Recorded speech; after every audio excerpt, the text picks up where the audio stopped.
This is the much married Jane Norgate. So I've got the surnames there. So she was born in Norfolk. Apparently later in life she described herself as a Norfolk dumpling. And she left England for Australia when she was 17. And she found work in Melbourne as a general servant. But by 1859 had begun a relationship with Lawrence Gautreau, a labourer and mariner from Nova Scotia. And she gave birth to a daughter in 1860. Subsequently, Jane would refer to Alice's father as Henry Smith, which is not very helpful, but perhaps to avoid the fact that Lawrence Gautreau had quite an unusual name, and he married again in 1866, so they were trying to avoid bigamy charges perhaps. But in 1864, she married David McCarthy, another mariner, and she was his housekeeper because he also had a boarding house, so that's probably where they got together.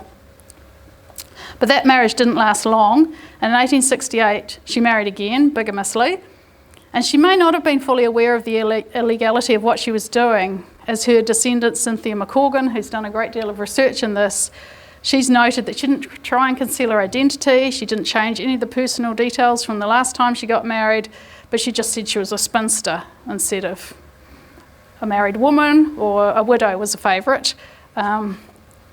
But her occupation was laundress, which indicates she'd had fallen on hard times.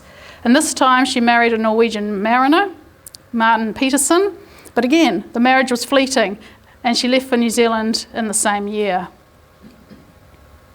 It is not clear what Jane did initially, but it's believed that she went to Reefton soon after gold was discovered there in 1871. She worked as a nurse and midwife with her daughter Alice, now aged 12, and the daughter worked as a nursemaid.